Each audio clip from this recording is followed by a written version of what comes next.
Саламатсыздарбы, биздин Азия подкасттын көрүүчүлөрү.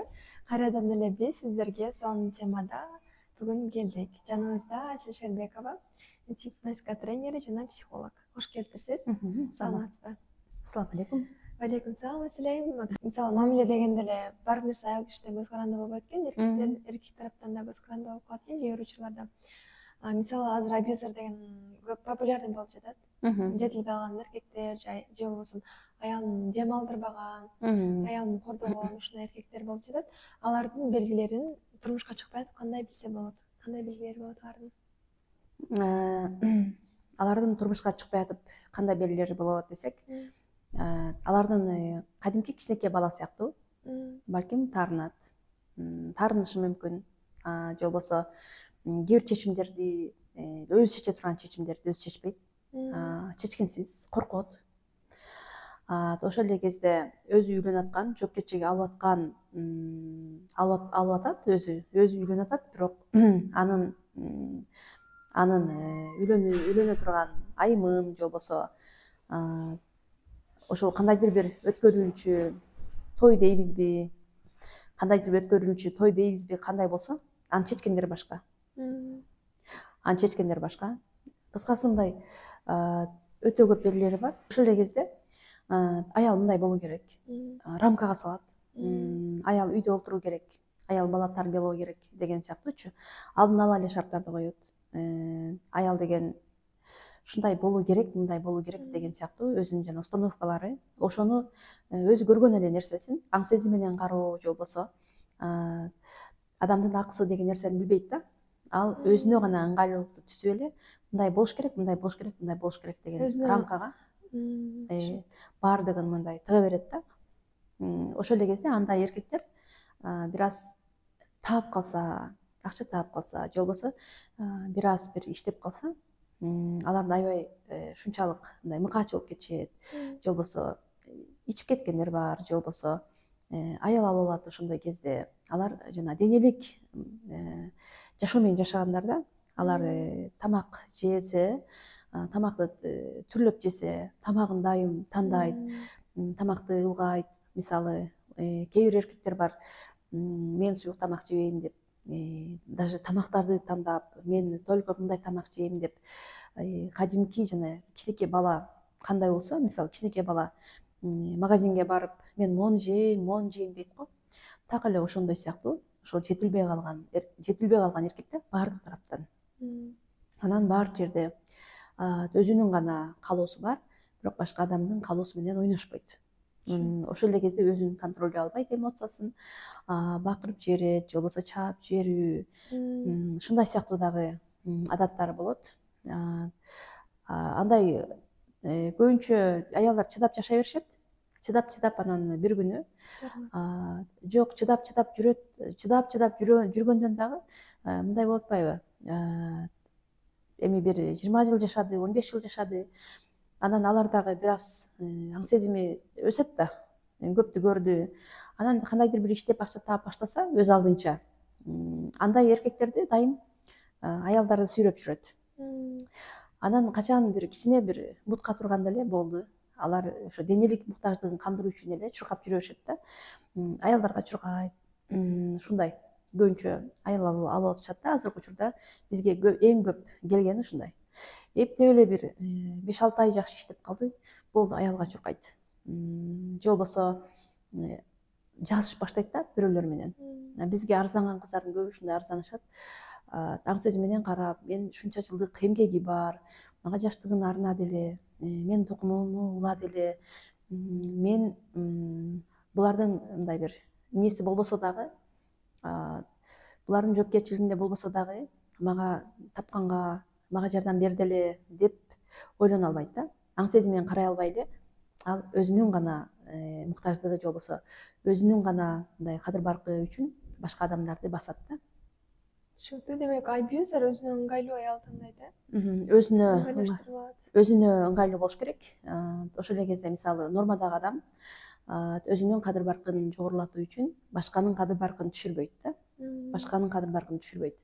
Ал эми мындай эркектер өзүнүн кадырын тегерек чекесиндеги адамдардын алсыздардын баркын түшүрүү менен көтөрөт да, мындай айтканда.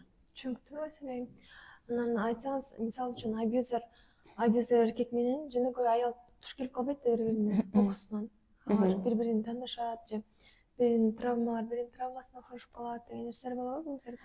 Мисалы менде бир мындай окуя болду да. Бир күн бир таанышым бар. Ал бир эркекке баш кошкону кетип экөөсү нике кыйдырган кетип атышыптыр да. Анан нике кыйдырган кетип атканда ал эркек бул аялга айтыптыр: мен намаз окуучумун, мен туура жолдо жүргөм, кайра мен мурдакы жолума кайткым келет, мен өзүм жалгыздыктан кыйналып атам. Мага бир аял болсо эле, мен кыскасы баары сонун болуп кетмек дейт.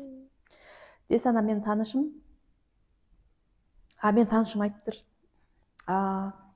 анда как раз мен сооп иштейт экенмин. Сенин бир кандайдыр бир мындай бир иман кайрадан ошо ичпей калышыңа мен себепкер боломго, анда мен сага макулмун деп, анан экөөсү нике кыйганы кетип атат да. Анан ошондон эле мен сырттан, эми ал кезде мен дагы жашым бир 20 канчада болчу да. Анан 30га чыга элек кезим болчу. Мен сырттан анализдеп эми өзүм таң калдым. Просто ал биринчиден ичкен эркек. Экинчиден ичип баратат. Ал денелик муктаждыгы менен жүрөт да, мындай айтканда, хачусу менен. 2 жашка чейинки абалдагы адамдар эмнени кааласа ошону кыла берет да, балдар. Экинчиден ал ушундай, мындай кандай десем, жабырлануучу да, жабырлануучу. Биз негизинен турмушка чыккан кезде тескерисинче биз эркекке эмне кылышыбыз керек болчу да.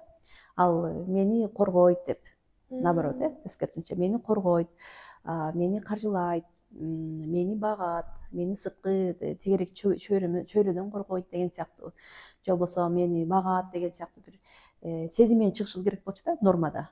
Ал тескерисинче аны монтип коргоп чыгып атат да турмушка. Кантип ошол эркек бул аялды каржылап же болбосо коргойт. Бул нанакта жана айтып кеткендей, ал аялды урду, сабады, даже бир тууганы менен да иштебейсиң. Бир тууганы менен иштеп атса, даже бир тууганынан сүйлөшкөнгө акың жок деп сүйлөштүрбөй, акыры өлтүрүп кое тургандай деңгээлге чейин келген учурлар болду дейт. Бирок ушул жерде бир суроо да, эмне үчүн анда аял киши абьюзер эркектен кетпей чогуу жашап жүрө берет? Алар чогуу жашаган жок, эч канча жашаган жок, кетти. Ошол эле кезде аялдын дагы жетилбеген аялдар, кыздар бар. Өзүнө ошол үчүн өзүнө теңдүү болсо, ал жашоону норма деп жашап жүрө бериши мүмкүн, же болбосо өзү ошондой үйдө чоңойгон болсо дагы, келжек жеп жүргөн норма болсо, анда эркектин анча мынча уруп коюусу норма, же болбосо эркектин баары эле урат да деп, анан бизде барго мактанганда мынтип мактанат го: күйөөмдүн жакшы жери кол тийгизбейт деп коет го. Анан эми баардык эркек кол тийгизиш керек да, бул жакшы жери кол тийгизбейт деп коюшат да. Анан ошондой ишеним менен чоңоюшат. Анан себеби көрдү да ошондой жашоону. Анан балким ошондой кыздар болсо дагы, алар башында эле ошол нерсеге даяр экени өздөрүнүн көрүнүп турат да. Ура турган адам, аял, сыртынан эле ал ура турганга ылайыктуу экени өзү көрүнүп турат. Ал өзүнүн абалынан, өзүнүн психологиялык абалынан көрсөтүп турат да. Ал эми келжек жебей турган адам монтип караганын эле аны эч ким ура албайт. Урмак түгүл, аны урууга колуң барбайт да. Бул кызды урганга болбойт деп, сырткы абалынан эле өзүнүн психологиялык абалы, адамдын ички жан дүйнөсү ал сыртына чыгып турат да, көрсөтүп турат. Аны эч ким ура албайт, андайга колун тийгизбейт. Ал эми сүйүүнү минус менен алган адамдар бар. Алар урбайын десең өздөрү каалайт. Өздөрү тиешет, өздөрү сайлат, анан уруп койсо жеңилдеп калат. Ошон үчүн аларга жагымдуу болот. Балким кээ бир кыздарга уруп койсо балким жагымдуу. Түшүнүктүү. Негизи абьюзер эркек оңдолобу же андан кетиш керекпи аял киши? Аны биз эркекти эч качан оңдой албайбыз. Ошол эле кезде оңдой албайбыз, оңдоого аракет кылбайбыз. Болгону ошондой бир кайсы бир абалына кайсы бир абалына, кайсы бир анын аракетине энергиябызды коротпоону өзүбүз коротпой өзүбүздүн үстүбүздөн иштеп алсак болот да. Андай абалда энергия коротпой, тынчтык менен, эмоция кетирбей, тынчтык менен чечүүгөчү. Кетпей эле койсун, бирок Ал эми эми кетип калуу керек, таптакыр жашоо керек деген сыяктуу ал нерсени таптакыр мен айта албайм, себеби ар бир адамдын чечими өзүндө. Ар бир адам өзү чечет, ар бир адам карап, мисалы өлтүрүп койгонго чейин барбоо керек албетте. Эгерде уруп аткан болсо же сабап аткан болсо, анда албетте айымдар өздөрү чечет. Анан эркектер дагы өтө билим деңгээли төмөн болуп атпайбы азыркы учурда?